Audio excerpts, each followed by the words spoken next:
Та бүхэнд энэ өдрийн мэнд Антуш байна. Өнөөдөр би юуны талаар ярих вэ гэхээр та бүхэн маань харж байгаачлан Stirling хөдөлгүүрийн талаар ярих болно. Англиар болохоор энийг Stirling engine гэж байгаа.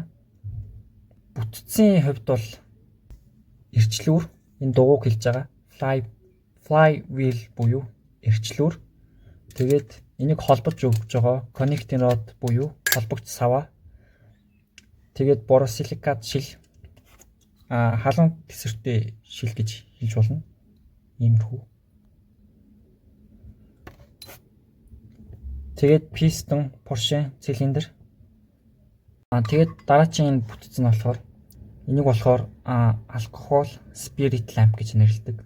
Бид бол спиртээр ажилладаг гэсэн үг. Бас арай юм том дэнлүү бас байдаг.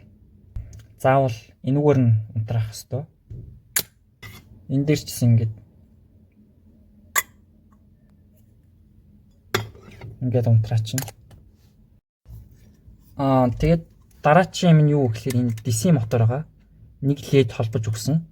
Тэгээд хэрвээ энэ дулаан ингээ ялгаруул мэдээж нөгөө spirit lamp маань болохоор нөгөө дулаан ялгаруулж байгаа. Тэгээд дулаанаар болохоор халуун агаараар ингэж түлхэлт үүсээд энэ эрчлүүрээ маань эргүүлж өгнө. Эрчлүүр болохоор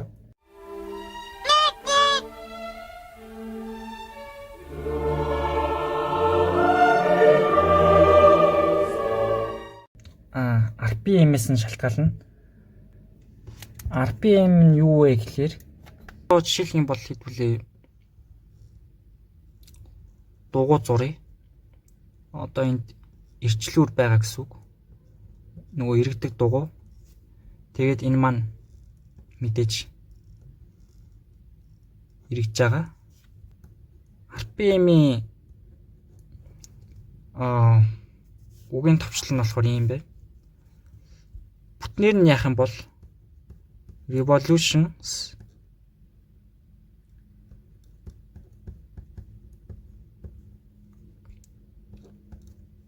per minute гэж байгаа. Per minute. Хэрвээ 1000 RPM гэж үзвэл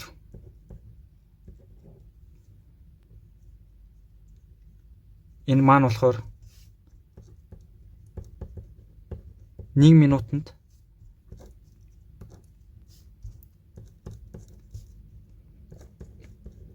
1000 удаа эргэж байгаа гэсэн үг. Энийг болохоор RPM гэж нэрлэж байгаа. Тэгээд та бүхэндээ нэг товч түүх, Stirling-ийн талаар товч түүх яхан зүйтэй гэж би бодож байна. Анх болохоор Роберт Stirling буюу би энэ зургийг оруулжээ. Энэ хүн анх Stirling engine-ийг зохион бүтээсэн.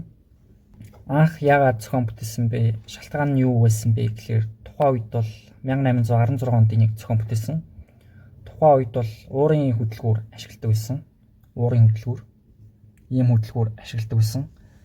Хэрвээ зөв техниктэй зөв ажиллуулах бол дэлбэрэх магадлал маш өндөртэй байсан учраас Роберт Stirling хүн маань энэ Stirling engine-ийг, Stirling хөдөлгүүрийг зохион бүтээсэн гэж хэлж болно. Хамгийн том давуу тал нь энэ хөдөлгүүрийн хамгийн том давуу тал нь юу вэ гэхээр ямар ч дулааны их үсрээр ажиллах боломжтой. Дулаан өгж байгаа бол энэ ажиллана гэсэн үг. Маш олон инженерүүд надаас ухаантай хүмүүс бол маш шилдэг санаа гаргаж ирсэн юу вэ гэхээр та бүхэндээ үзүүлж байгаа тайлбарлая. Нарны туяаг ойлгоод дулааныг нь ашиглаж болдгоо юм бэ. Тэгээд энэ механик хөдөлгөөнөөс эрчим хүчээ гаргаж авч болдгоо юм бэ гэсэн тийм санааг бол дэвшүүлсэн байдیں۔ Тэгээд миний хувьд бол Монголдо энийг хэрэгжүүлэх болох хамгийн супер санаа, супер инженерийн шийдэл гэж би хувьдаа хэлж болно. Тэгээд та бүхэнд маань нарны туяагаар яаж ажиллуулж болдгийг энэ бичлэгээр үзүүлжээ.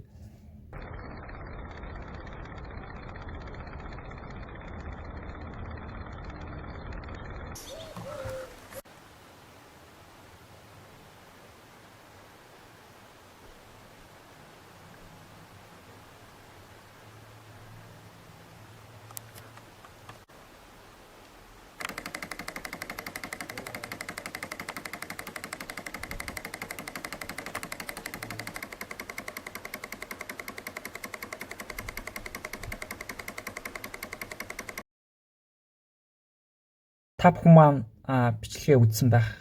Шууд нөгөө нарны туяаг ийшээ тусгаад яг нь боросиликат халуун тесэртэй шил рүү тусахаар энэ стерлинг хөдөлгөөн маань ажиллаж байгаа. Энийг болохоор бол solar stirling engine гэж хэлж болно. Нарны дулаанаар ажилладаг стерлинг хөдөлгүүр гэсэн үг. Мэдээж энэ бол нүүрс түлснээс хэд дахин дээр ногоон эко гэсэн үг. Одоо би та бүхэндээ ажиллуулж харуулъя. Тэгээ мэдээж асаахтаа бол мэдээж бол аюулгүй дүрм маш чухал. Спиртийн нэнлүү маань ассан байна. Тэр сайн харагдахгүй байж магадгүй унтраагаад харуулъя. Иймэрхүү асна. Тэгээд та бүхэн маань яг энэ боросиликат шилийнхээ яг голдон ч юм уу ингээд тавьчихна. Ингээд хэсэг хугацаанд you жоохон хүлээх хэрэгтэй. Few moments later. За ингээд эрчлүүртээ жоохон хүч өгөнгүүд ингээд эргэж байгаа.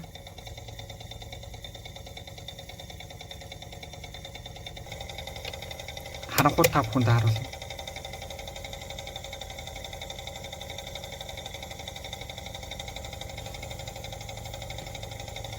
Лед асж байгааг та бүхэн маань харж байгаа.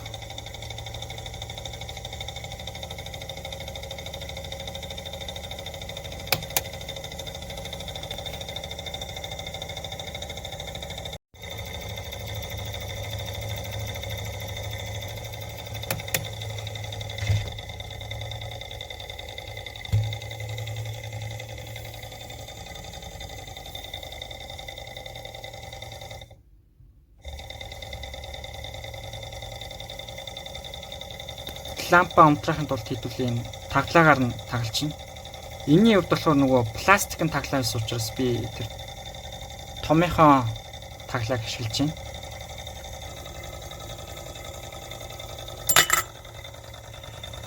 Ингээд унтраачихна гэсэн. Тэгээд дараагийн зүйл бол би болохоор бол өөртөө яг модоор яг энэ стерлинг хөдөлгөөрийг хийх гэж үзсэн. Та бүхэн маань гэтээ даанч бүтлгүүцсэн. Би тийм амар ухаантай хүн биш. Та бүхэндээ энэ прототип яаж хийсэн зургуудаа энэ үгээр оруулчихна. Бас ийш ч юм уу. Оруулж.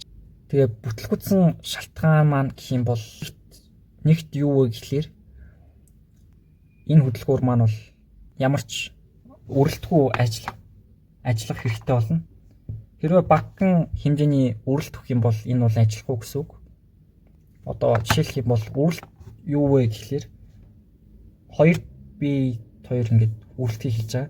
Тэгээд чөлөөтэй ингэж явахгүй бол ингээд нэг жоох үрэлт үүсэж юм бол тэгээд ажиллахгүй гэсэн үг. Хоёрт нь болохоор битүүмжил маш чухал. Битүүмжил та бүхэн маань харж байгаа бол энэ хар тэгээд ийм резин ашигласан байна. Энэ нөгөө агаар нэвтрүүлэхүн тулд ашиглаж байгаа. Тэгэд ерөнхийдөө бол иймэрхүү л байна. Хэрвээ бичлэг та бүхэнд маань таалагдсан бол та бүхэн маань лайка дараад subscribe хийгээрэй. Тэгээ бас коммент хэсэгт та бүхэн маань сэтгэлдээ бичээрэй. Өөрхөн үзэл бодлоо чөлөөтэй илэрхийлээрэй.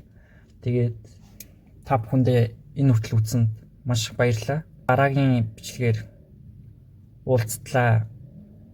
Баяртай. Бай.